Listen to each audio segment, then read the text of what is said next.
Hi, everyone. I'm Elisa Sherman. I'm the CEO of Ellementa, and I am with Becca Williams. And I've admired from afar, and I got to meet her in person as well. Becca is a phenomenal woman with an amazing vision and spirit, and I'm honored to have her here today. We're going to do about 10 minutes of chat between us to set the stage for about 20 minutes of an interactive, ancient active meditation. So first, tell us a little bit about you, Becca. But Elise and I have known each other for probably 5 or 6 years. And the reason why we do is because I embraced Elisa when I began my business. And Elisa consulted with me, and she just blew me away with her chops of technology and the ins and outs of conscious business, and particularly with a bent toward women. And I just want to put it out there, if any of you are looking at really expanding what you're doing and how you're doing it, Elisa is really a great go-to. So I just wanted to put that out there, Elisa.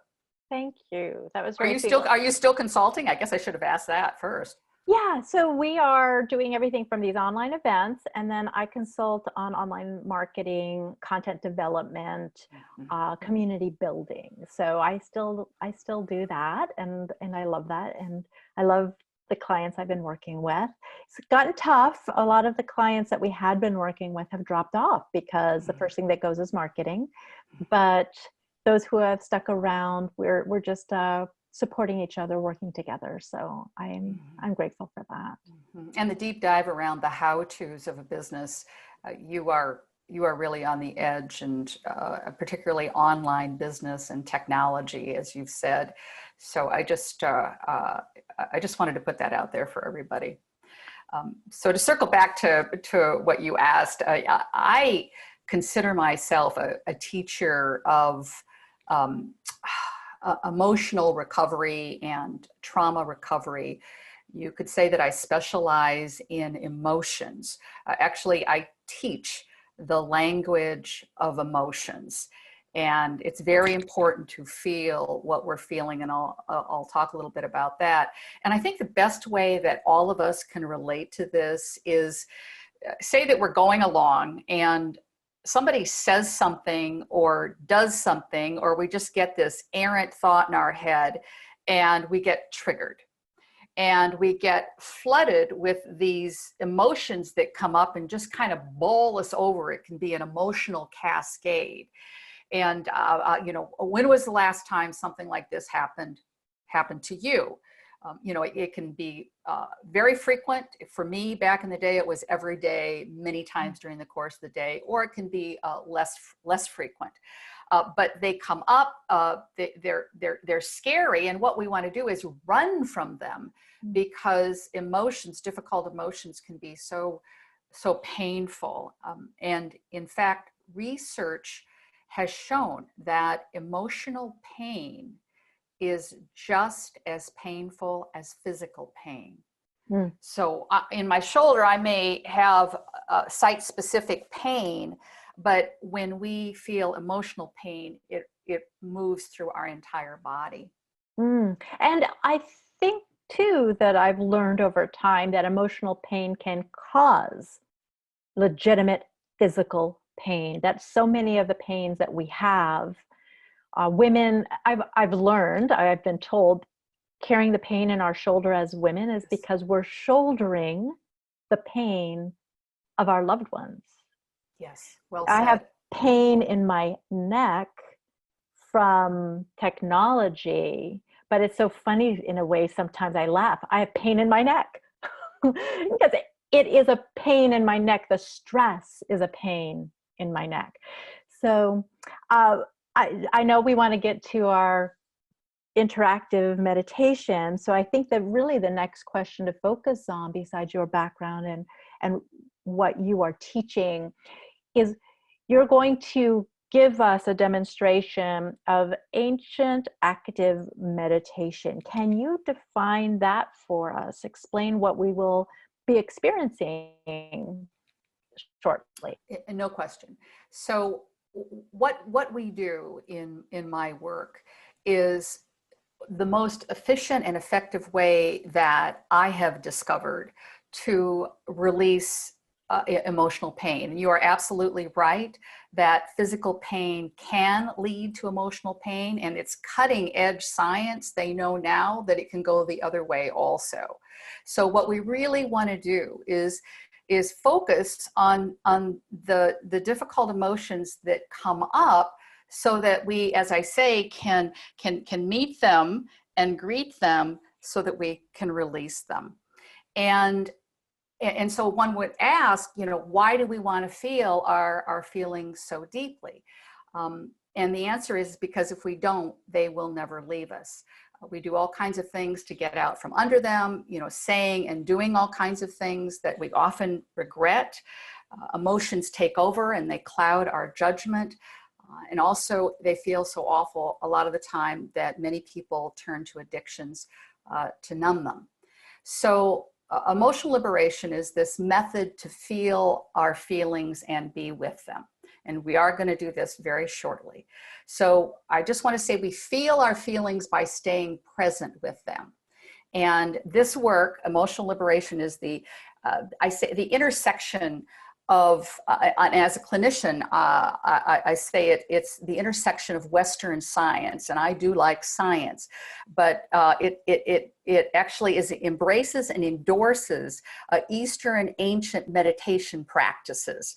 That active is important here, because a lot of us, the silent sitting mindfulness meditation, I know for years and years and years I tried that and it didn't work for me. I had throbbing thoughts, I had dissociation. I just couldn't sit and let the thoughts go by. So this active meditation, I find, for our growing community really resonates because we don't it's very participatory, as you will see. So I am going to demonstrate, but I'm also inviting everyone to do this along with me, Aliza, because it's not a spectator sport. It's a participatory sport. And I really want you to feel this ingenious approach to feeling our feelings. And this practice, is it okay if I go into it right now? Are we okay with that? I'm going to do that. Well, hold on. I have a question. My question is there are a few other women here, Jen, Jane, and Amy, who came in on the panelist link. If any of those ladies would like to be on camera as well, to have it to be more participatory, would you welcome that so we can all be part of this? Because you said this is how you normally do it. We do. And we keep it pretty loose, because the way I describe the gallery is that some of us, it's a big classroom, and some of us like to sit up in front, and some of us like to sit way in the back. Okay. But we all have a front row seat on this technology. So if Amy, Jen, Jane, you want to bring your video up, that is all good. At the same time, if you feel as though you would rather sit in the back of the class and watch, that way, that is good also. So perfect. It's all accepted in this space. I think that's a great way of doing it. And I'm going to set my little timer just to be respectful of everybody's time. We will go over a little bit past the half hour, but I want to give Becca the full 20 minutes of space and time. And if anybody else happens to pop up on video, I will, you have the freedom to do so. And I will be participating as well. And I'm still in my pajamas. So if I have to step up, I'm in my pajamas, everyone, or I'm in comfortable loungewear. Okay. Comfortable loungewear. I think that there should be a new fashion item that's a robe, but actually looks like some sort of office attire on the front, and then it's the familiar chenille on the bottom.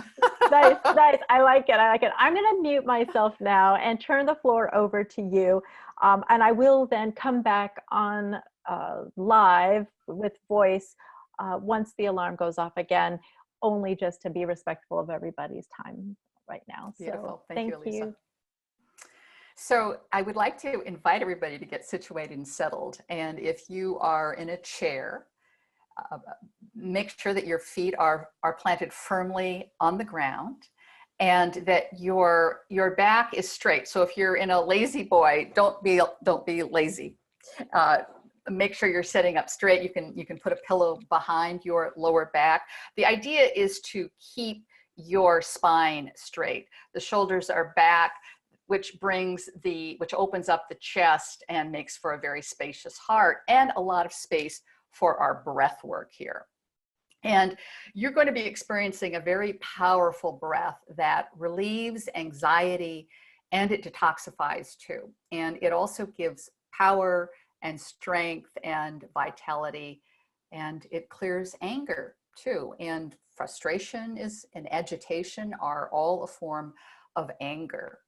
And practicing it produces a powerful, cooling, relaxing effect on the body and maintains alertness at the same time. So this is a great technique to do if you find yourself freaking out emotionally, or you're caught up in frustration. It will cool you down and bring you back to calm with this cooling, cleansing effect.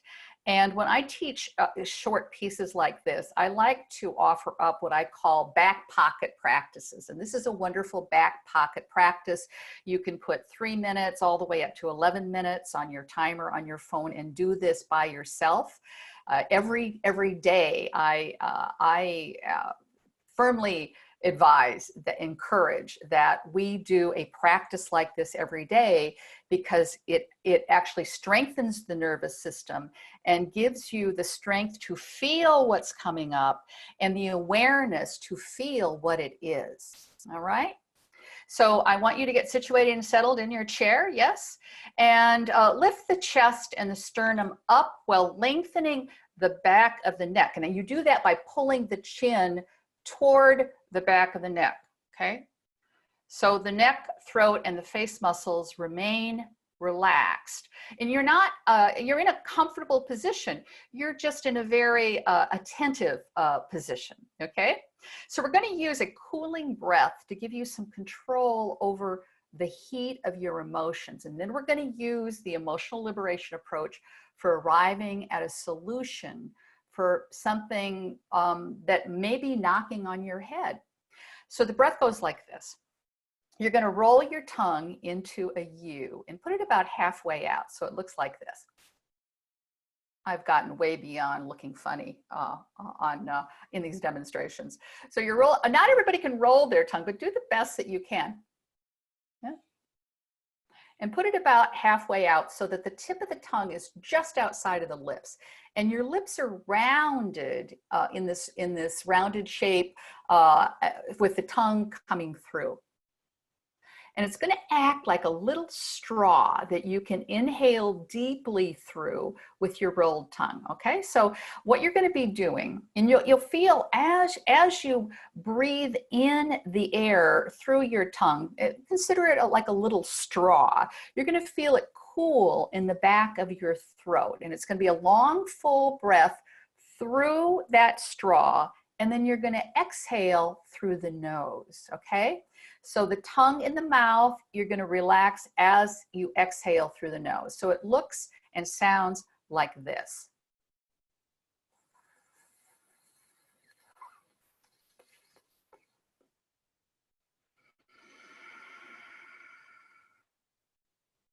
Try it with me.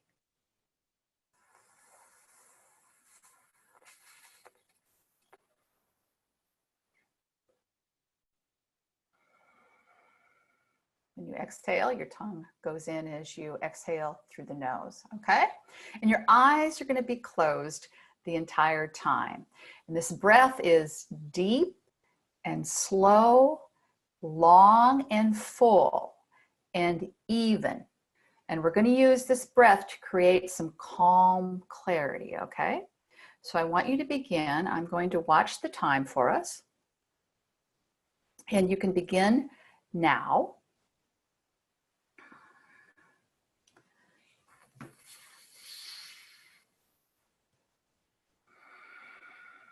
I'm going to play a little music for us. It will go well with this. Continue on your own.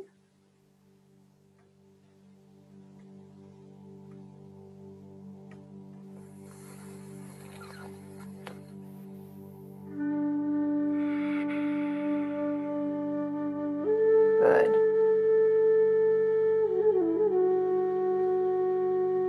Watching the time. This is going to help cool the fires of any fear or anxiety or self-doubt. It's going to give you control to work with your emotions consciously. Get that in place.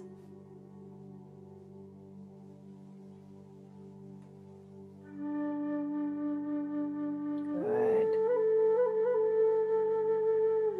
Now we're going to add some images to this. So as you inhale through the rounded tongue, imagine that there's energy or light or sensation coming up your spine from the tailbone. As you inhale, it's coming up the spine. And then at the top of the inhale, as you begin to shift into the exhale, comes out through your nose, and you're just releasing that feeling. So you're taking this energy up on the inhale through your tongue straw from where you're sitting and out the nose on your exhale. Good. So now you feel a cycle, flow of this coming up through your tongue and out through the nose with each breath cycle. And the last and most important part of this is with each breath, bring into your thought process a negative thought, something horrible or that you don't like or you don't want, thought that you don't like to have, something that's bothersome. And with it is going to come emotions. And if there's something strong, negative that bothers you, haunts you, that you don't want, it comes up with each breath through the tongue, through the mouth, up the spine, and then it goes out with your exhale through your nose, that thought.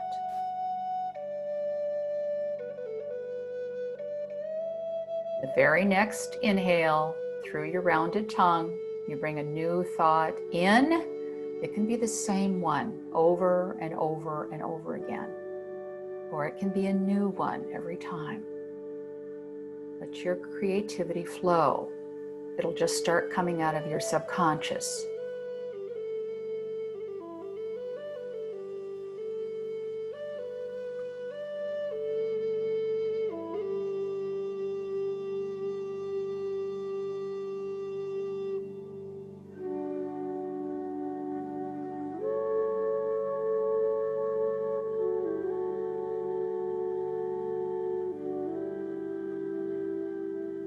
Just do some house cleaning. You're going to feel the negative feelings that are there associated with the thoughts, because thoughts and feelings generate one another.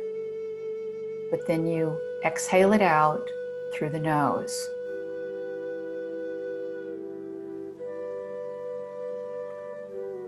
Good.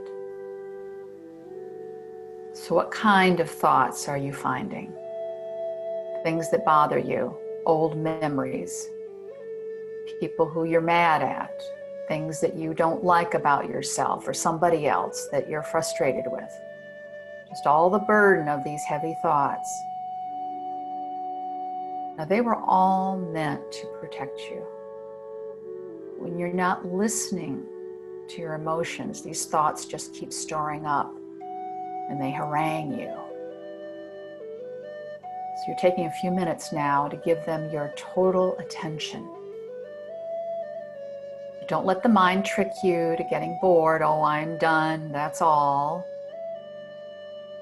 For some of you, it could be getting very intense, really intense. You may be crying, and that's all fine. Just let it go. You are here. You are conscious. Others might be saying, there's nothing there. I'm done. I'm bored. No. The discipline is keep coming up with them. It could be the same thought over and over, but it'll spawn itself and it'll lead you to other thoughts. And exhale them out through the nose.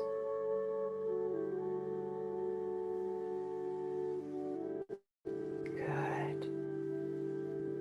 Keep steady, strong, a deep breath.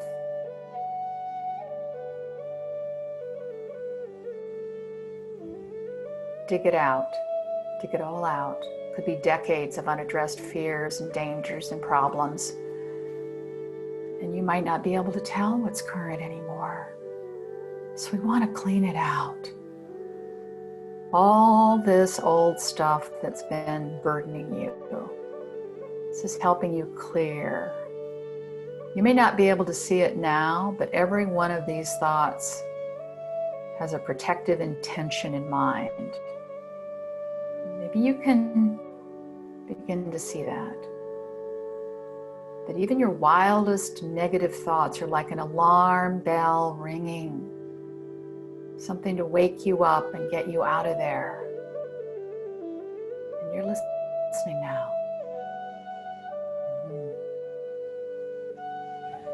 Clear out that backlog so that you can be available to what's coming now.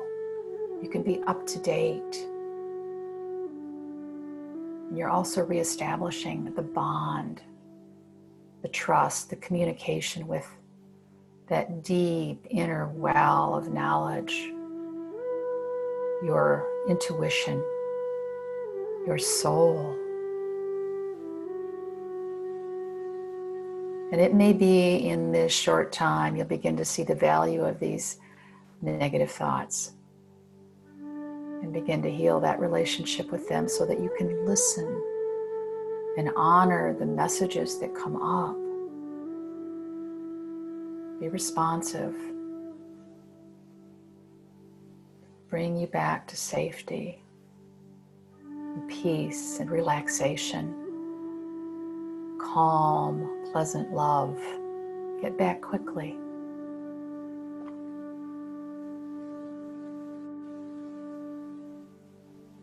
Good. Put your all into it. Get your all out of it. You may have a lot of jobs backed up on your, let's call it to-do list that you've been ignoring. You may have some real tasks to take care of in order to find that peace. You can acknowledge that and you can do them one at a time.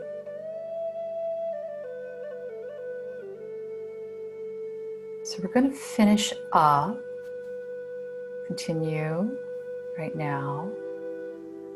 And if you did this regularly, like a bath every day, you could do this every day for 40 days, for 6 weeks, and really reestablish that relationship with yourself.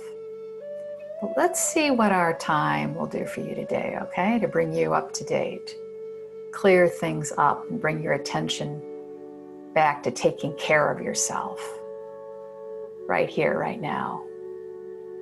And you can always do more later if this felt effective for you. This is just one polishing. So let yourself, with each breath, feel the relief, reestablish the trust. Okay, now here's the finish. I want you to take your arms and put them over your head and inhale deeply. Inhale deeply. Leave your arms up and exhale completely. Push all the breath out, and hold it out now.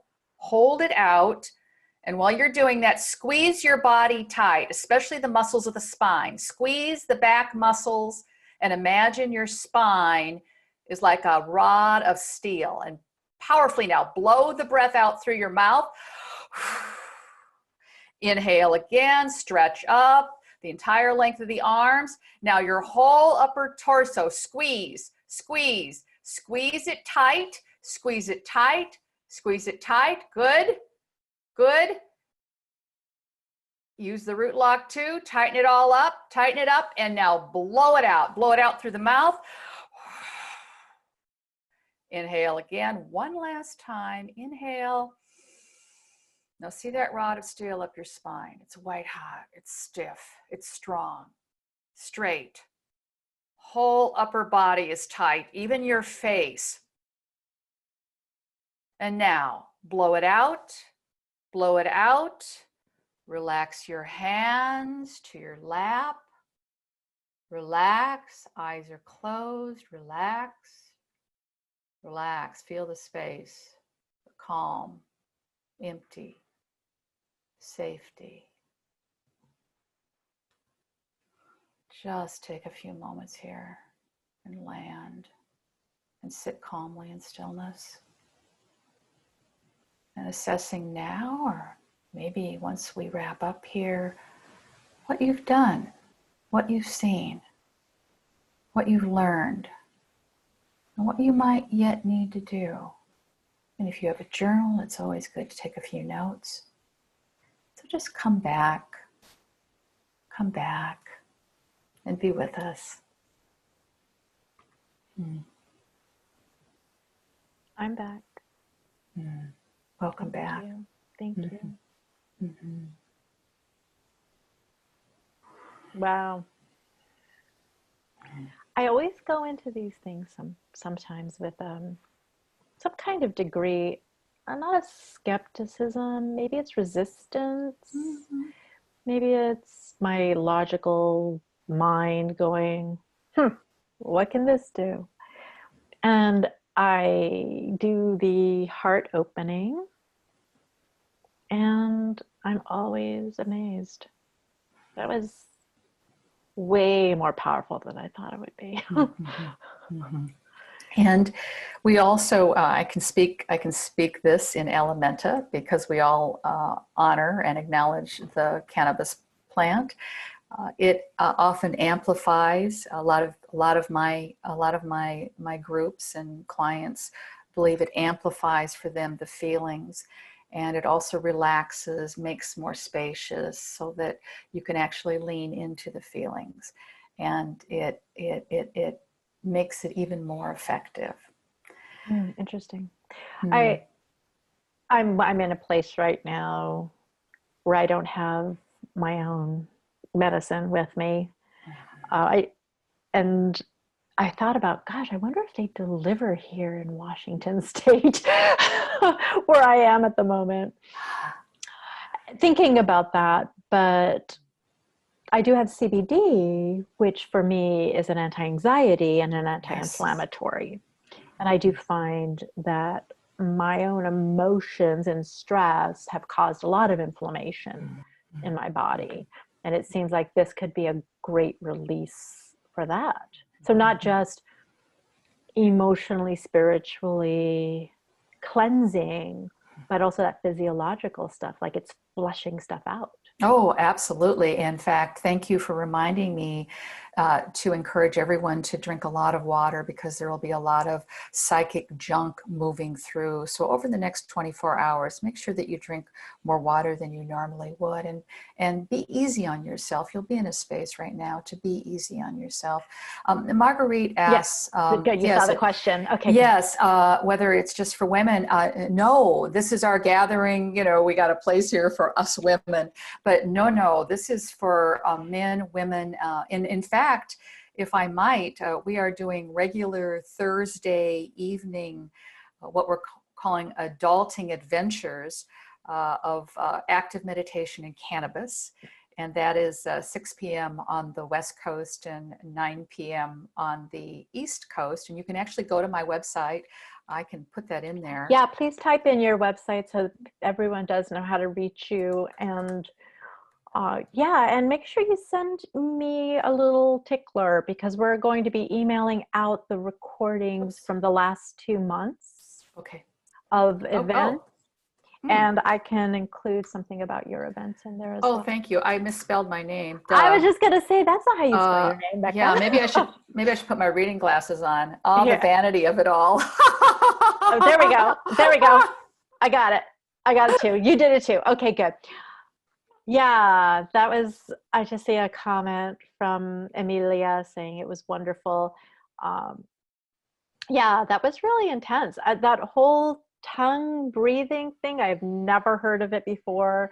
I am one of the people who, genetically speaking, am able to curl my tongue. I do know there are people who can't curl their tongues. Oh yeah.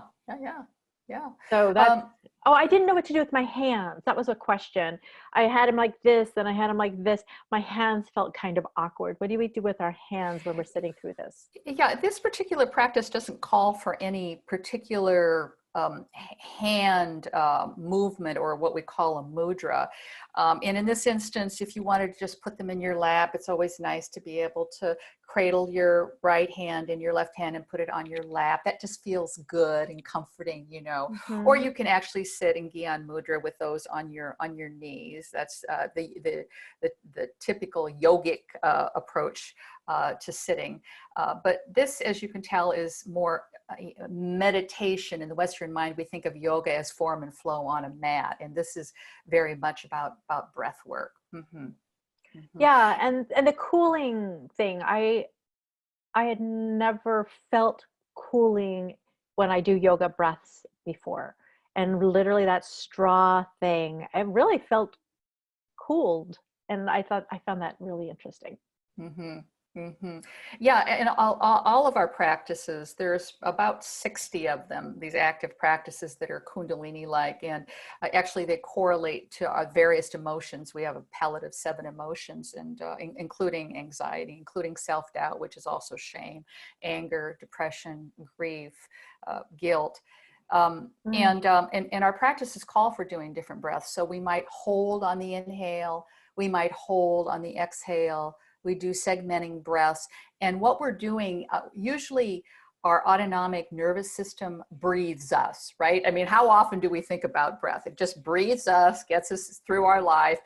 But when we are able to go in like this, we can actually take over from the autonomic nervous system, and we can start bringing awareness, and we can be in command of our breath, and that puts us in a position to awaken our connection to our emotions, to our thoughts, to our soul. And that's what this is all about. So we have, Western science doesn't really have a handle on soul, and Eastern traditions do so well. And to be able to actually have Western science backing these things up, what we do is helpful for the Western mind.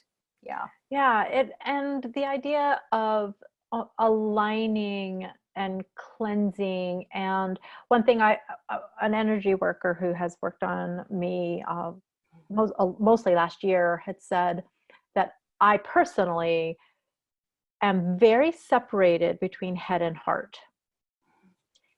And that's probably a lot of defense mechanism, self-protection.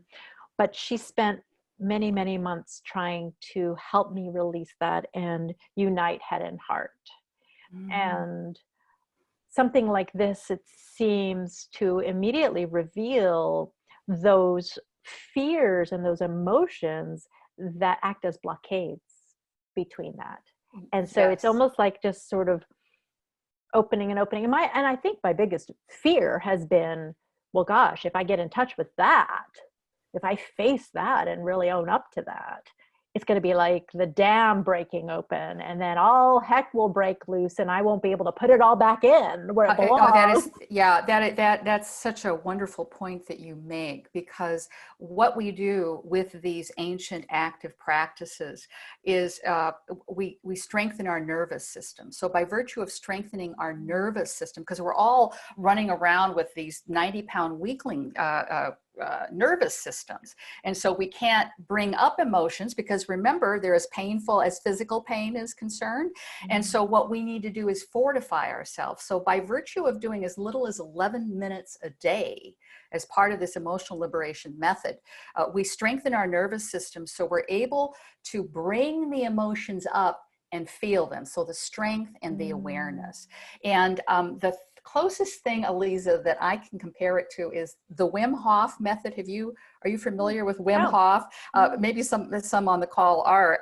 Let us know in the comments section if you know what Wim Hof. They call him often the Iceman, and he's from, I don't know, Scandinavia, and he's probably in his 70s, but he's got quite a following. But what he does is he does breath work, but he does it in ice baths or ice cold showers. So what you're doing, right, is you are impacting the autonomic nervous system and overriding it with this conscious feeling.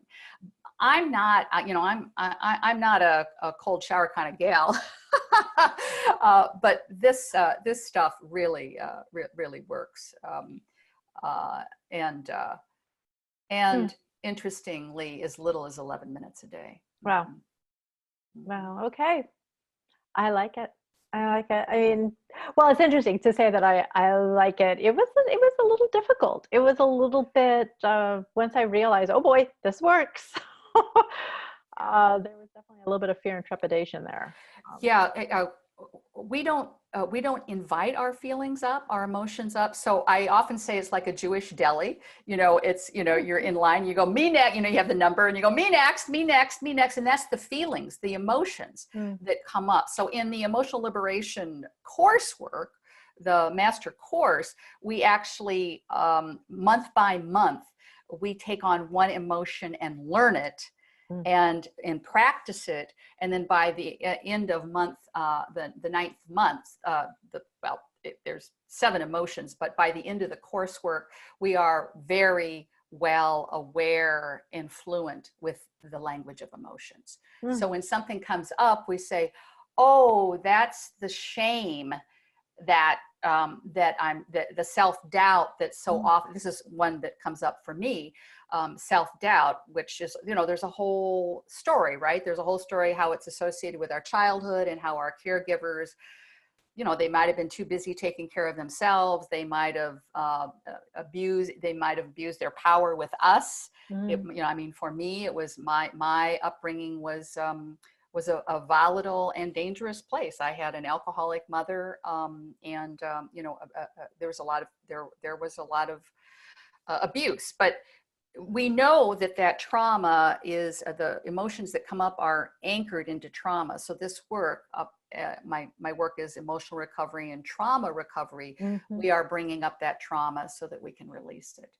And as you say, it feels funny, but you're in the neuro gym, you go into the neuro gym every day, and you start getting stronger and stronger and more able to move that through to the point of where you're in the flow. And when something kicks me and I feel that shame coming up, I have these practices to go back to, and I move that stuff up, compost the emotion, as some would say, and release it, and I'm back in the flow. So that's the whole point of becoming very emotionally fluid. Okay, I appreciate that. This has been amazing. I'm so glad to have spent this time with you, to see you again. It's been a while since we were, I guess, in the Denver area, Boulder area. We were somewhere in your zone where we got a chance to sit with you, me and Melissa, my business partner. Yeah. I lived in Denver for about 5 years, and now Ron and I moved back to Florida. Where the warmth, I'm kind of a hothouse flower, and the warmth is much more agreeable to me. I'm saying this to someone who lives or lived in Alaska. I typically am living in Alaska. I just Okay. happen to be displaced at the moment because of everything that's happened. I'm in Seattle area at the moment. Mm. Mm. So, but yes, I'm normally in Alaska, and the weather here, it was in the 40s and then the 50s. Now it's in the 60s and I'm sweating. So, yeah, It's been well, so good. everybody, thank you so much for joining us. We hold these sessions. I have them scheduled out for the next month and a half already, every Wednesday at noon Pacific, 3 p.m. Eastern Standard. I'm now starting to do every Sunday at noon Pacific, 3 Eastern Standard. And then on the 22nd, we'll have 2 sessions. We're going to have at noon Pacific, we'll have Tracy Beckerman, who writes a column called Lost in Suburbia. She's going to be talking about Lost in Midlife. And she's a comedian, so this should be quite a departure. And then that evening on the 22nd, we have Cannabis for Pain and Anxiety. It's a doctor, Dr. Becca Williams, who talks a lot about the relationship between pain and anxiety and pain. And then how cannabis as medicine can address both. So that's going to be pretty interesting. But we have so many sessions coming up. I just am creating the graphics right now for a session with Lori, and I can't remember her last name yet, but it is Herbs and Immunity. And so we've got nutrition, we've got cannabis, we've got women's health, we've got emotions, we've got comedy. We run the gamut. So I'm just committed to doing these. Ellementa is the platform, and we have beautiful guests like you, Becca. Thank you so much. Thank you, Elisa. Thank you for having me. And I hope to see everybody soon. Take care, and spread the wellness. Will do. Spread Ellementa.